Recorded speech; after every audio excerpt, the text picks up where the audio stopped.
एक अतिशय महत्त्वाचा निर्णय गृहनिर्माण विभागाचा झालेला आहे। गेल्या अनेक दिवसापासून त्याच्यावर गृहनिर्माण विभाग आणि सर्वच जण अधिकारी त्याच्यावर अभ्यास करून एक परिपूर्ण असं गृहनिर्माण धोरण जे आहे, हे नवीन गृहनिर्माण धोरण 2007 नंतर आता आपण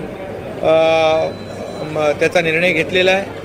माझं घर माझा अधिकार असं सर्वसमावेशक असं गृहनिर्माण धोरण आपण या ठिकाणी मंजूर केलेलं आहे। जवळपास 2030 पर्यंत 35 लाख घरं या ठिकाणी बांधण्याचं उद्दिष्ट आहे आणि 70,000 कोटीची गुंतवणूक यामध्ये होणार आहे। त्यामुळे मोठ्या प्रमाणावर घरं उपलब्ध होतील आणि सर्वसामान्य माणसांना परवडणारी घरं, परवडणारी भाड्याची घरं, हा देखील एक संकल्पना या आपल्या नवीन गृहनिर्माण धोरणामध्ये आहे। कारण परवडणारी घरं लोकांना मिळाली पाहिजे, हा महत्त्वाचा निर्णय यामध्ये आपण हे केलेला आहे। आणि म्हणून अल्प उत्पन्न गट, त्याचबरोबर आर्थिकदृष्ट्या सर्वसामान्य माणसांना, दुर्बल घटकांसाठी देखील यामध्ये तरतूद आपण केलेली आहे। आणि म्हणून पहिल्यांदाच एक असं सर्वसमावेशक यामध्ये ज्येष्ठ नागरिक आहेत, आपल्या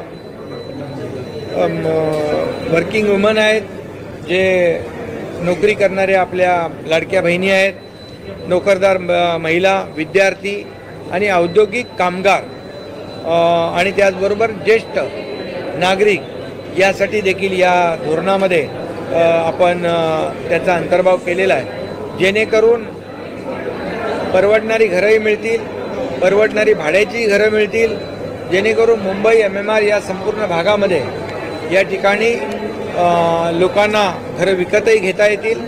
नोकरीनिमित्त आलेल्या लोकांना ते घरं भाड्याने मिळतील, पण 10 वर्षानंतर ती घरं त्यांना विकतही घेता येतील, अशा प्रकारचा। आणि विद्यार्थ्यांसाठी देखील आपण योजना केली आहे, ज्येष्ठांसाठी देखील योजना केलेली आहे, गिरणी कामगारांसाठी आपण योजना केलेली आहे आणि त्याचबरोबर आपले मुंबईतले डबेवाले यासाठी देखील यामध्ये अंतर्भाव आहे।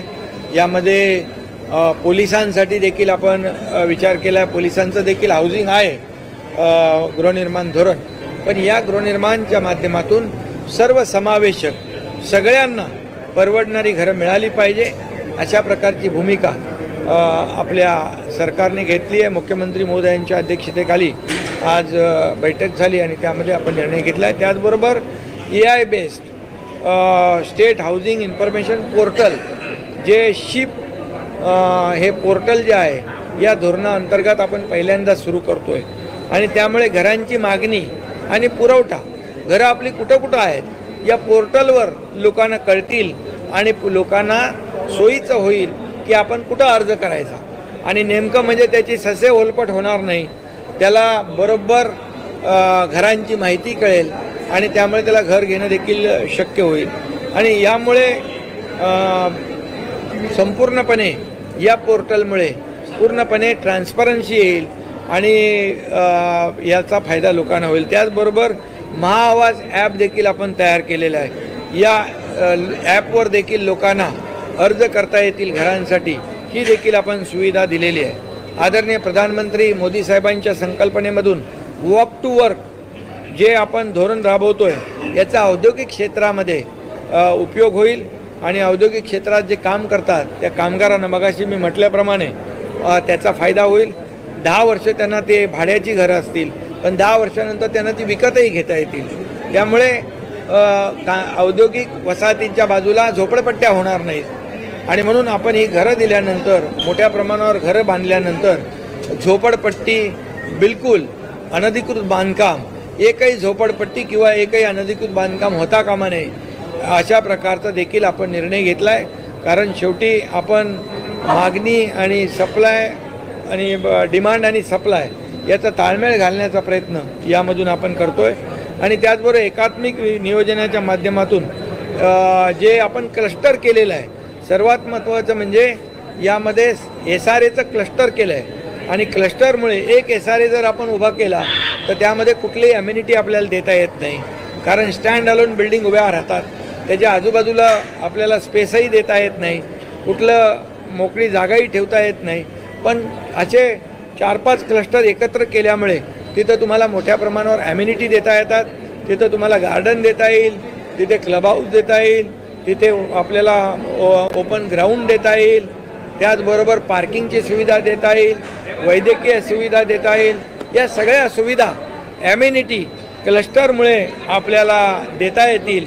मग हे क्लस्टर झोपडपट्टी पुनर्वसन योजना ज्या SRA आहेत त्यांचं क्लस्टर आपण करू, त्याचबरोबर म्हाडाचं देखील क्लस्टर मुंबईमध्ये किंबहुना मुंबई MMRमध्ये आणि या ठिकाणी क्लस्टरच्या माध्यमातून जर आपण विकास केला तर पूर्णपणे एक नियोजनबद्ध विकास या क्लस्टरच्या माध्यमातून होईल. कारण आपण पूर्वी पाहिलं एक डेव्हलपर एक बिल्डिंग बांधतो आणि त्यामुळे ती स्टँड अलोन बिल्डिंग असल्यामुळे त्याला आजूबाजूला कुठलंही स्पेस देता येत नाही, मोकळी जागा ठेवता येत नाही. या क्लस्टरमुळे खूप मोठ्या प्रमाणावर ईज ऑफ लिव्हिंग चांगल्या पद्धतीचं त्यांचं जीवनमान जे आहे आपल्याला लोकांना देता येईल, त्यांचं राहणीमान उंचावेल आणि याचा फायदा सर्वसामान्य लोकांना होईल. आणि त्याचबरोबर आतापर्यंत फक्त गृहनिर्माण हाऊसिंगमध्ये SRA आणि म्हाडा हे 2च लोक यामध्ये काम करत होते.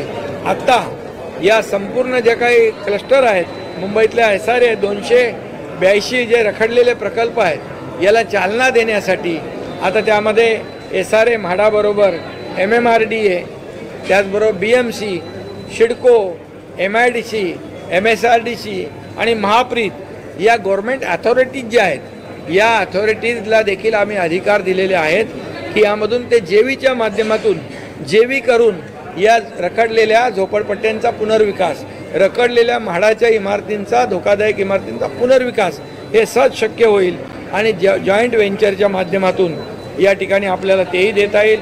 मला वाटतं अशा प्रकारचा निर्णय हा आपण पहिल्यांदा घेतलेला आहे आणि म्हणून हा निर्णय या ठिकाणी झोपडपट्टी मुक्त शहरं करण्यासाठी घेतला आहे.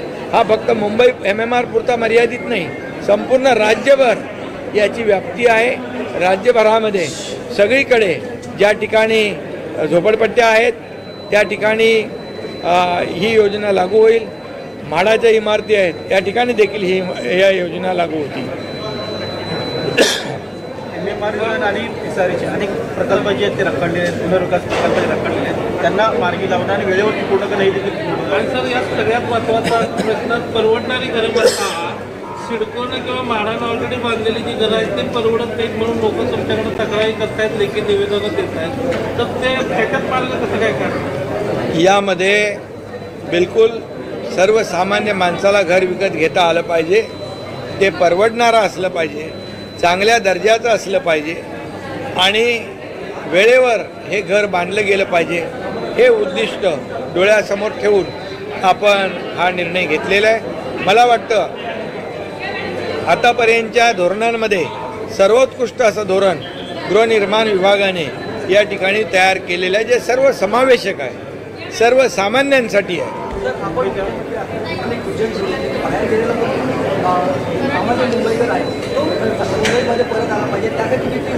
बिलकुल. म्हणून SRA आणि म्हाडाबरोबर या इतर ज्या एजन्सी अथॉरिटीज आहेत, प्राधिकरणं आहेत, त्यांना आपण एकत्र केलेलं आहे. याचं मुख्य मुद्दा की बाबा 2 क्लस्टर म्हाडाने घेतले, 2 क्लस्टर SRAने घेतले, 2 MMRDने घेतले, 2 BMCने घेतले, MIDCने घेतले, MSRDCने घेतले, सिडकोने घेतले. तर अशामुळे मोठ्या प्रमाणावर क्लस्टर पुनर्विकास होईल आणि मुंबई मोठ्या प्रमाणावर झोपडपट्टी मुक्त होईल आणि मुंबईकर जो मुंबईच्या बाहेर फेकला गेलेला आहे त्याला आता भाडंही मिळत नाही. एखादा बिल्डर एक इमारत बांधून सोडून दिला आहे, 20-25 वर्ष त्याला डेव्हलपमेंट होत नाही. या मुंबईकर मुंबईच्या बाहेर फेकला गेला आहे, अगदी नालासोपारा, बदलापूर, अंबरनाथपर्यंत गेला आहे. त्याला पुन्हा मुंबईमध्ये आणण्यासाठी या ठिकाणी ही योजना आम्ही सुरू केलेली आहे आणि म्हणून मुंबईकरांसाठी फार मोठा फायदा या नवीन गृहनिर्माण धोरणाच्या माध्यमातून होईल, मोठी इन्व्हेस्टमेंट होईल आणि त्याचबरोबर मोठ्या प्रमाणावर घरंही उभी राहतील कारण परवडणारी घरंही लोकांना मिळतील आणि त्याचबरोबर मोठ्या प्रमाणावर अर्थव्यवस्थेला देखील यामध्ये चालना मिळेल कारण शेवटी इकॉनॉमी बूस्ट होईल. ही पूर्ण एक इकोसिस्टीम आहे, एकावर एक असं निगडीत हे सगळ्या गोष्टी आहेत. त्यामुळे मी या ठिकाणी आज आमचं जे हाऊसिंग डिपार्टमेंट आहे त्यांचे सर्व अधिकारी आहेत, त्यांचं म्हणजे सेक्रेटरी असतील, बाकी अधिकारी जे आहेत, VP आहे, बाकी SRAचे आपले CO आहेत, हे जे सर्व अधिकारी, या सर्व अधिकाऱ्यांनी एक सर्वसमावेशक एक अशी चांगली पॉलिसी केलेली आहे. ही लोकहिताची पॉलिसी आहे आणि मी गृहनिर्माण मंत्री असताना ही पॉलिसी होती आहे. त्यामुळे मला समाधान आहे की लाखो लोकांना आपण घरं देऊ शकतो. प्रधानमंत्री महोदयांचं जे विजन आहे हाऊसिंग फॉर ऑल, सर्वांसाठी घरं, ते कुठंतरी आपण त्याला चालना देतो आहे.